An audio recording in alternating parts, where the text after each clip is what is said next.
What is up, everybody? It's your boys back again with another episode of Franchise Tag Fantasy Football Podcast. As always, please be sure to leave a like, rating, comment, and subscribe. Hit the subscribe button, especially if you're new here, please. It helps us. Today, boys, we are doing a number one wide receiver for all 32 NFL teams, the one listed as the depth chart one. We're going to rank them. We're going to put them in tiers, put them in categories, see where they rack and stack amongst their peers. But yeah, other than that, what do we got going on? I know Ray had a fun night last night. You know, a fun night is a weird way to put it, but I just want to say, shameless plug, Hail the Sun, best band in the world. Just wanted to bring that out to the viewership. Check them out. Hey, Brennan, do you have any news for the fine folks at home? I do indeed. So Devon A-Chain has an AC joint shoulder sprain, so he should be fine week one. He looked like they were splitting the back with him and Raheem Mostert, so get an interesting backfield. I'm not sure where I go. If I'm going to hit for the home run, I'd rather go Devon A-Chain. They took him in the third round, so they like to use him a lot. And McDaniels likes to, spread that offense around. So I'd still like to draft him if I could. Let's see. Cooper Kupp is going to return back to practice this week, obviously. So all those who've taken him in the first round makes you feel a little more comfortable. He's coming back. Other set of news: Jonathan Taylor is going to report back to the team. He's going to travel to Philadelphia. He's still not healthy. He's still on the PUP list. I just did a big money league draft, and he went in the back of the second round. The guy who was swinging for the home run fences, so he went 3 running backs pretty quickly. So, but other than that, the only other news is that Doug Peterson did say he wants to limit Tank Bigsby's role for the early part of the season, then expand it later into the season. So take that with what you will. You just call me the Brown Miss Cleo. That's what you Stop can do. Stop. Call me now. Call me now. Fantasy advice. Call me now. I wanted to throw something else out there just for the viewership. I know that we have a bunch of Superflex guys that watch the show, and I had mentioned something in the comments a few episodes ago, but watching Jordan Love against the Patriots defense, starting Patriots defense, made me believe that he is a viable option in Superflex leagues. So just something, if you miss out on some of those tier 2 quarterbacks, he might be a good fallback for you guys going into your drafts, because I know we're coming right up on draft season. We got to get prepared. We got to get ready. We got to get these championships, right? Am I right? I think I'm right. You're pretty spot on. Mm-hmm. So, boys, if that's it, you guys ready to just rank these wide receivers? Let's do it. Let's do it to it, guys. All right. So, as everyone knows, we've done this before. Everyone knows the format, knows how it goes. We will start off with the player, and we will rank them. And the categories are, because I know Ray has a hard time seeing on the screen, elite, game changers, very good, safe, gambles, and hoping for a miracle. This is for, once again, preface, this is a fantasy football podcast. This is strictly for fantasy football. There's one team with 2 wide receivers on here because, we'll get to it when we get to it. But other than that, we'll kick it straight off. Unfortunately, not unfortunately, but it just goes in alphabetical order, because when they get uploaded, it puts it in alphabetical order from the way that they're saved. So we will start off first and foremost with Adam Thielen. I mean, you're hoping for a miracle. I mean, let's be honest. I would say, and I know that I'm starting off kind of hot with Adam Thielen, but he kind of feels like at the very back end of safe, because he's going to get 90 receptions, right? 85 receptions. You don't think so? No. I think he's going to be the focal point of a very weak passing offense, but he's going to be the focal point. Let's meet in the middle. Let's go gambles. Yeah, he's just, You don't like it? No, I think Jonathan Mingo has a better chance. I think Terrence Marshall's a better chance. I know they gave him I disagree with that statement. Oh, I think he's safe for 700 yards and 50 to 60 receptions. That's where I'm capped out with him. I just view him as the best option in a bad offense. Listen, people are going to be like, Adam Thielen's not the number one. He's listed as the number one on the depth chart. That's why he's on this list. He got paid over $10 million. So, yes, he's the number one. They paid him like he's number one. I'm sorry. I don't know what to tell you guys. Will he be the number one at the end of the year? Probably not. But, he is as it sits right now as the number one. Yeah. So, Let's leave in a gambles, see how it feels. You know? Yeah. Let's kind of see how it feels. All right. Up next, great one for you. AJ Brown. Ooh, Go ahead, Brennan. Okay, No, I can't. I can't start. All right. I think he's the very beginning of the game changer. I don't think he's elite. I think there's, when you say elite, there's like a slim pickings of that. And so I think When you he's a say game elite, changer. you're looking at, I would say, 17 to 22 fantasy points a game. Yes. That's how I feel. Yes. I would like to maybe preface this by saying that elite should be at least 20% of the total targets in the offense. And I don't necessarily, I think maybe even 25%. I think that should be elite. But I don't necessarily think that AJ Brown is that, because I think that Devonta Smith is a lot closer to him than a lot of people want to believe. Yes. Okay. I think he's the first in game changers. I don't think Yes, anybody's going to top him there. I think he's one of one for game changers. So True. He's a game winner, and that's it. So I'll kind of the next one's Amari Cooper. I'm just going to kind of throw him where I think, and then you guys hash it out. okay. Okay. Yep. Yeah, I think he's very good. I think he's going to be a very good wide receiver 2 and fringe wide receiver 1. Like, There he'll you have go. those weeks where he'll be right there in between it. You just hope Okay. that Deshaun Watson looks better than he did last year. I agree. He's also super inconsistent. He's throughout his fantasy career, he's been super inconsistent, where he's like super hot and then all of a sudden he disappears. So up next we have Amon-Ra St. Brown. Game changer. Want to put, I'm debating between here and here. No, I know he's a game changer He's a right game now. changer. But if they ever get a number 2 in that offense, then I don't know what's going to happen to him. But for 6 weeks, he's by himself, and so I think he's a game changer. I don't think there's anything changing that right now. So I have him as a game changer. I agree with that. CeeDee Lamb. I think Amon-Ra is at the very end of elite right now, and I think you guys have him as at his floor at game changer. That's how I view it.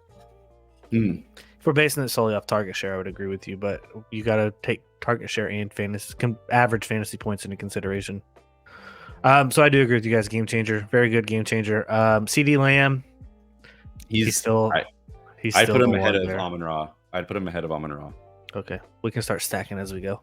Yes, Ray. I'd put him ahead of Amon-Ra because I think he's still the one there, and he was phenomenal last year with everything that was going on. So, and they lost Dalton Schultz. They added Brandon Cooks. I think CeeDee Lamb's a very, very safe game changer, and I think I would draft him ahead of Amon-Ra. I wouldn't, but that's okay. Fine. So,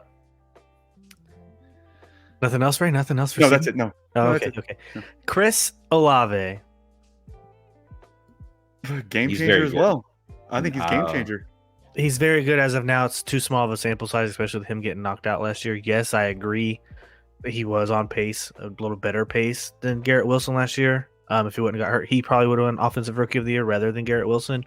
But also, my love for Garrett Wilson, too, foreshadowing here. Garrett Wilson's going to be at the top of the very good category because I'm going to wait to see another year of data. We kind of have a couple years of data for the actual game changers that we have currently ranked already, if that makes sense.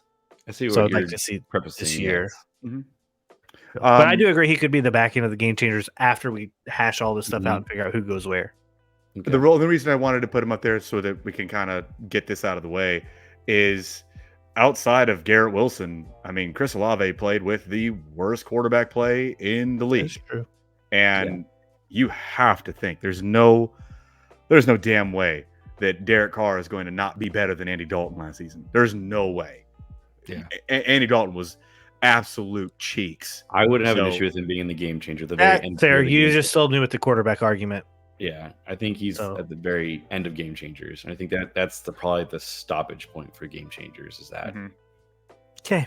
So this is the team we come to that has 2. I moved him back a little bit, but Calvin Ridley. Is that Calvin Ridley or Tyreek Hill? This is Calvin Ridley. Okay. I just took him. He's very good, but if we're gonna be completely honest here, he's a gamble.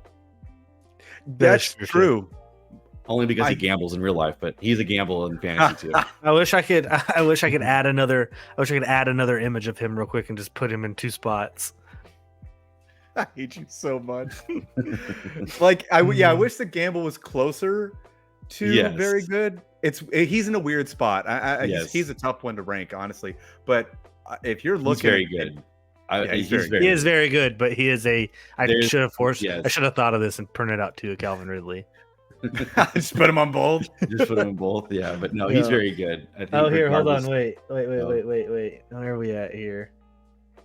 Now, I think if you're looking at a row above, if you're looking at how Calvin Ridley has looked, and you've heard about what he's been doing in camp and what he was prior to being suspended with an aged Matt Ryan in an offense where he had to share a lot of work with Julio, he was still absolutely dominant then. You've heard he's been dominant in camp. He looks better than what he was before. Very good gamble. There he is. Let's do that. Very good gamble. He'll be his own category. Okay. Oh, sorry. I just wanted to have a good time on that one. That was funny. All right. Up next, Christian Kirk. I'm putting him in the safe Safe. category. Safe. I think he's the top tier of safe. You Then- can argue very good though. I think you can make the argument. You could. I think he's definitely top tier of the safe or very back end of the very good category. I'll take him as safe right now. Yep. Christian Watson, Green Bay Packers wide receiver 1. Yep. Right where you got him. I don't feel comfortable in being my wide receiver. Like that's Not where he's getting drafted at. Yeah, he's way too high. He just got. I think he was like in the 4th round in my league, and I was like, Can I preface my thoughts on this one? So this is something I really wanted to touch on because you've seen it now for 2 preseason games. You've heard it in camp. You've seen what Jordan Love's tendencies are right now. I think this ball is going to be spread out a lot more in that Packers offense than what everybody maybe thinks it's going to be. And I think Romeo Doubs is going to be a lot more involved than everybody believes. I And think Romeo Doubs is a better shot late round for fantasy than Christian Watson early round. I think Christian Watson, he's not going to return the value of Brennan's 4th round pick in his draft. In most 5th round picks, I think he has to fall to the 6th to return value. He's a gamble. And could he hit? Oh yeah, there's very few receivers in the league right now with his athletic upside. Very few. But what is that target share look like? What is he going to command in that offense, and how good is that offense going to be? He's a gamble. Yeah, we don't know what Jordan Love's going to do. We don't know what. Yeah, it's his first full season. So after this year, then you can kind of make a break for Christian Watson, see what he does. But right now, he's a gamble. Agreed. I think we have our first elite wide receiver on the board with Cooper Kupp. Yep. I don't think we're really going to argue that one, right? No, he's probably the back end of elite just because of uncertainty, but he's still elite. Then we have our second wide receiver in elite, Devontae Adams. I would flip-flop them. I would not. At this point, I wouldn't flip-flop him either. Right now, just because of Jimmy G. Jimmy G scares me for Devontae. That hamstring scares me. True. I don't know, man. Like they're close. Leave it. They're close. Yeah. I want Ray to talk about this next player. Oh. DeAndre Hopkins. Hoping for a miracle. That's all you're doing. Hoping for a miracle. Because I'm telling you right now, read the tea leaves, man. They're all in front of you. No, I have him safe. I think he's safe. I do think he's safe. He's less safe than Christian Kirk, though. Yes. Deebo Samuel. I would rank him in the game changers category, right behind AJ Brown and before CeeDee Lamb. I think you're hoping for a miracle with him right now. I think you're hoping. Ayuk. I also think either Gamble. I like Gamble a little more. Yeah, I think he's like at the top of the gambles. More. You saw in the small sample size we had with Brock Purdy that he doesn't hyper target Deebo. He doesn't. Jimmy G did, and he was fed with Jimmy G. I don't necessarily think that's going to happen the same with Brock Purdy, and I like Brandon Ayuk more. Yeah, I also like Brandon Ayuk more, but it's neither here nor there. This is a pro Brandon Ayuk show. Deontay Johnson. He's safe. He's back safe. End of the safe. Yeah, he's safe though. He got a bunch of targets, a bunch of receptions with 0 touchdowns. He's going to have positive touchdown regression this year. Wouldn't it be progression? It is. But, yeah. It's called progression. Oh, I thought I said progression. My apologies. I think he said positive regression. Oh, okay. But I mean, the same thing. It's still. Mixing Still the my same words thing. here. Yeah. Up next, we have DJ Moore. Very good. Yeah, I was Very going to say very back good. into very good. Yeah. Yeah, I you think saw it he's in the preseason game. the screen that he took to the house for 65 yards. Yeah, where Yeah. Justin Fields managed to have like 7 air yards total in the game, but 149 seriously. passing yards. It was pretty impressive. It was. It all pays the same in fantasy, baby. All It pays It the does. same. I know it does. Definitely. Up next, we have DK Metcalf. I put him in very good. And I put him ahead of Calvin Ridley. If we're gonna be honest here, like DK Metcalf hasn't he had a good season last year. He's had good he's very good. Like he's a big man, big strong man. Okay. Listen, I like DK in the 3rd round value that he's at this year. Yeah, I think he's a little bit undervalued. Agreed. Ray, looks like you got something to say. What do you got to say? I think that if he was in the 4th, I'd be like, oh, hell yeah, DK's great value right now. In the 3rd, I think that that's where his value should be, to me. And it's only because JSN is there and that the offense as a whole has gotten better around DK. So it makes me believe that DK is going to have a little bit of regression in terms of maybe his upside. His upside might be a little capped because of JSN and because of Tyler Lockett and because of all the weapons around Geno now. But that's just like I might be looking into things a little too much in this one. So I think he's fine where he's at. This year, he'll be touchdown receiving leader on that team. Last year was a weird year for him. Yeah, there's a lot of air balls to the Tyler Lockett. Where you just talked about, like, he's going to have some regression here or there. He is going to have progression in the touchdown reception category. Ha ha ha. Very yes. To even out the balance. Okay. Up next, Drake London.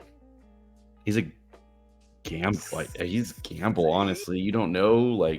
Because Tyler Heineke could play. You're hoping for the miracle that Tyler Heineke does play. I guess. I mean, I don't know. Yeah, I'm not against him being a gamble or hoping for a miracle, but I'm not against the player himself at all. I'm just against that. No, he's an elite player. He's an elite player, and Kyle Pitts is still there, and they're a pro run team. That's all they want to do is run. So, yeah, I'm okay with him being there. Ray? Yeah, I'm okay with it too. I think that he could be more in the gamble, but that's fine. Let's leave him right there because you don't know what Desmond Ridder is going to be. Garrett Wilson. Elite.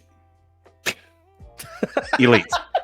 You're so quick with that. Elite. Go ahead and just put him right up there. Elite. We're not going to do this Bijan slander again. But based off of your argument, he would be here. I'd put him. I would put him. I would put him right here. That's where I would put him. Actually, that's where. Yes, I think he's a game changer. I'd rather have him over AJ Brown. I mean, I take him over AJ Brown. So I have in multiple drafts too, but they're dynasty purposes. So yeah, I play to win. So I think Garrett Wilson with Aaron Rodgers is his target share alone should put him above him. I'm okay with where he's at right now. No, you can't do that. AJ Brown, no, tracker record's there for AJ Brown. All right. Brennan's favorite person, Isaiah Hodgins. Help him for a miracle. I'm all for it. Take him with your last pick. Take him with your last pick. He's a wide receiver 1 in the Giants. Doesn't matter. Yep. He's listed as the one. Jamar Chase. Yep. Let's just be honest. I'm going to put him above my double. You put Jamar? Yes. I am like that. Jamar Chase, from a pure wide receiver standpoint, is better than That's true. Those two. Yes. That's true. Ray, any argument with that one? Yeah, you're fine there. Okay. Jerry Jeudy. Safe? I think it's a gamble with Russ. Yeah, he was fine with Russ. He was fine. He was the last 6 weeks. Yes, I think you're fine with him being your wide receiver 2. You want to know my personal preference right here? You see where I'm at right now? I'm thinking it's like this. Kirk, Deontay, or Kirk, Jeudy. I like that. And Deontay. Yeah, they're kind of. That's how I'm feeling about that one. Yeah, that's what I'm saying. So then, what Aaron has done is he's in safe category. He's got Christian Kirk, Jerry Jeudy, Deontay Johnson, and then rounding that out, DeAndre Hopkins, which I think is fine. Yeah. Then up next we have Juju Smith-Schuster. Hoping for a miracle. gamble. I'm on the back end of the gamble. He's still the one Yeah. and they brought in an actual Bill O'Brien's offensive coordinator this year, which makes a lot of sense, right? Instead of having a defensive person try to run your offense and not let your quarterback throw the football when he Mhm. comes back to the sideline and cusses you out for not letting him throw the football. And Juju's got it. We've seen Juju be a viable option. Yeah. I feel like I'm like the only person on earth that just like looks at Mac Jones and I'm like, Bailey Zappi's better than him. He's more exciting than him. He's got more. You're not the only one. There's some people who charisma to make that him. argument for him, that make an argument for Bailey Zappi to be the guy there, which is kind of crazy because like Mac Jones, like he wasn't bad his rookie year and had a bad last year, but I mean, it was awful because having a defensive coordinator call offensive plays. So I don't think Mac Jones is the answer. I don't think he's going to win them a Super Bowl because they would need to have such an elite defense to do that, and they don't have it. They just have a very good defense. Yep. The Tom Brady defense of old are gone. Mhm. I'm not even going to ask you guys. This is Justin It's Jefferson. 101. It's This is Justin Jefferson. You could. Some people will make the argument to have it like Yes. this. It's in my and you tier can. rankings. Yes, it's Yeah. Jamar Chase 1 for me, It's Justin Jefferson 1 for me. That's it. but they're interchangeable. You can make They're- the argument for either Yeah, way. it's fine. It doesn't matter. Around. I should have put God tier, and they'd be the only two in it, right? You'd be fine either one. Yeah. You would. You could do a lot worse. Like this next person, Kadarius Toney. Gamble. It's gamble. Hoping for a miracle sounds perfect. For honestly, Kadarius Toney. like yeah, like you hoping know, for a miracle that he stays healthy. Hoping for a miracle that you hit. he's a No. gamble. No, he's a gamble. Like because Above Adam Thielen or below? I'd put him ahead of Juju. I'm going to take Kadarius Toney as a gamble before I take Juju. True. I would probably honestly take him as a gamble before I took Kristen Watson, honestly. That round value, because when you're thinking of fantasy football and drafts, like Yeah, I took Sky Moore ahead of Kadarius Toney, so let that sink in for a let little that bit. sink in for a minute. Yeah, that's fair. Ray, he's your guy. No, he's not. Not anymore. No, That ship no. sailed, huh? He Ship got hurt. sailed. And that ship's gone. The ship has sailed. Burned at the No. dock. All right. Up next, we have Keenan Allen. I'm going to put him in the top of the very good tier. Okay. Yes, yeah, Full PPR, he'd probably be back end game changer, but yes. typical what people play. Keenan Allen is still very good in his old age. Once again, injuries play a factor into it. So you know you're going to get a very good player when he's on the field. He's not going to go out of his way to win you weeks, No. but he consistently ages like better. fine wine. He's a really good route runner. He's always going to get open. He's going to get you 7 receptions, 70 yards. He's very. I mean, you could make the argument for safe if you want to, but he's still very good. I don't know. Ray. I'm fine with where he's at. Marquise Hollywood Brown. This is interesting because, I mean, Kyler might play week 1, right? Is that what they're saying? There's a possibility. I have not seen that. So everything heard I've the seen so weird- far is that Kyler Murray's not playing until October. And this is the same thing that we were talking about a few months ago, and it made sense that he was playing in October. If he plays week 1, I think that, Hollywood is safe. He's safe. He will be a receiver too, for sure. Listen. If Kyler doesn't play, gamble. I I think don't know. Man, he's tough judge because it really depends on Kyler. And Colt McCoy's not bad though. He's not a bad backup. He's gonna beat him a little bit. Like I don't. He's the only show in town. Yeah, that offense is terrible. It's That's- like That team is terrible. that team is awful. They're a dumpster fire right now. I guess you could have Hollywood ahead of Deontay, and I think he's fine where you have him at right now. Nothing crazy. All right. Michael Pittman Jr. You know where to put him. Yes. Good. No. Good. Yes. Good. He's ahead of Isaiah Hodgins. Don't even do that to me, but he's a gamble. I mean, Is he? Yeah, because you don't know what Anthony Richardson's gonna do. You don't know anything about it. Like, I mean, you can put him there. It's fine. I didn't take him. I'd feel comfortable with him being my wide receiver 3 in a 3 wide receiver league. But My reasoning for putting him for hoping for a miracle, and it could fall in gambles too. I get it, yes, but the main preface of this is you are hoping Anthony Richardson is a average passer at best compared to what Michael Pittman's had for the last few years. And he might be, but he also might use his legs a lot more than what people think. Yes, I agree with that. I'm okay with that. So, but that's just me. Mike Evans. Safe. You know what you're getting. I'd put him behind. I'd put him behind Christian Kirk, and just in fantasy value only. Like, Got it. Like, Yeah. I think you're very safe taking him. If you take him, you are taking him as like a flex or a wide receiver 3, and you're very comfortable with it. Yeah, because the Baker experience is baked into his ADP. I think I'd rather have Jerry Jeudy than Mike Evans right now. Yeah, I would rather Jerry Jeudy than Mike Evans too. Yeah, I think I would. But other than that, I think it's fine. Yeah. Okay, I'll give you $5. You can tell me who this player is. Nico Collins. Dang, you guys! I'll give you $10. You can put him at hoping for a miracle because you don't know. It could be Tank Dell. It could be who else is there? Who's the other wide receiver? Robert Woods. I think it's going to be Tank Dell. Tank Dell, Robert Woods, John Mechie III. Yeah, like you don't know, and I'd put him hoping for a miracle. You just don't know. Rashad Bateman. Gamble. I'd put him ahead of Juju though. Yep. Yeah. Yep. And then like Odell, Zay Flowers, like I think all 3 of those could literally be right there in the gamble. Like you could literally put Zay Flowers there, you could put Odell there, and it all would be right there in the same spot. I think they're going to all eat into each other's work, and they're all going to be back end receiver 3s. And Mark Andrews is just going to finish his tight end 1. We get it. Maybe. We understand. All right, Stephon Diggs. End of elite. Yeah. Okay. I don't think there's any argument. I was gonna take a hot take and say that he's top of the game changers. Ooh.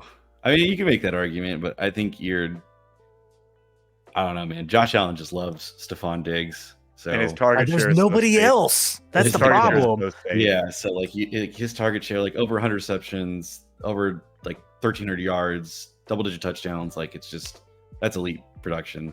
Yeah, that is true. All right, Terry McLaurin, Terry McLaurin.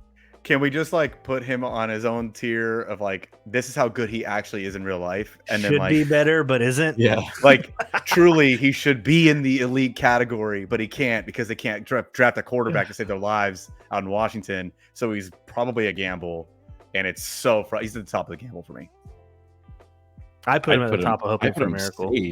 I'd put him safe. He's just been so good with crap quarterbacks. Like, just get him a quarterback. Yeah, That's like get him a quarterback. I'd put him ahead of Mike Evans too. Like in my honest opinion, like he's just done it and he's still younger. So like I agree. And then last but not least, you can Tyreek Hill. Elite. You can interchange him between Cooper Kupp and him, like wherever you want to put him. Like like it doesn't matter, but that's where he's at. He's elite. This player, outside of I understand elite production, is what makes me want to put Stephon Diggs right there. And the game changer. Yeah. Honestly, it wouldn't be Stephon Diggs, then it would be Devontae, and I really don't like that. For fantasy purposes, that actually kind of looks a little more. Yeah, that makes sense. Yeah. I hate that. I hate but it too. He should be up here. I agree. But it's probably right. I think this is Packers probably fandom right. needs to settle in. I know we're remembering the Devontae of old with Aaron Rodgers, and he did it with Derek Carr, but now he's got Jimmy G. Who knows? Exactly. Which might turn into him having the Debo in San Francisco with Jimmy G production again. I mean, it is Devontae Adams after all. Mm-hmm. You could just have 140 targets worth absolutely nothing, and like he'll probably have like 172 targets with 118 receptions for like 1,150 yards. Yeah, exactly, and then like 18 touchdowns. Yeah, they might not be worth very much, and it sucks because again, if you had a better quarterback, any quarterback really, it would have been like chef's kiss. Oh yeah. So guys, these are the tier lists: elites: Justin Jefferson, Jamar Chase, Cooper Kupp, Tyreek Hill, and Stephon Diggs. Game changers, Devontae, AJ Brown, Garrett Wilson, CD, Amon-Ra, Chris Olave. In the very good category, I'm not going to read all these out because it's going to take forever. Safe, gambles, and hoping for a miracle. As always, let us know how stupid we are and how good this player is in the real NFL, even though we clearly preface this was about fantasy football. So this is based upon fantasy football. But if you want to talk real NFL, we can do a real NFL one too. Just let us know in the comments down below. But yeah, anything else, boys? That's all I got. All right. You know what? I feel like ending it on this screen. Let's end it here.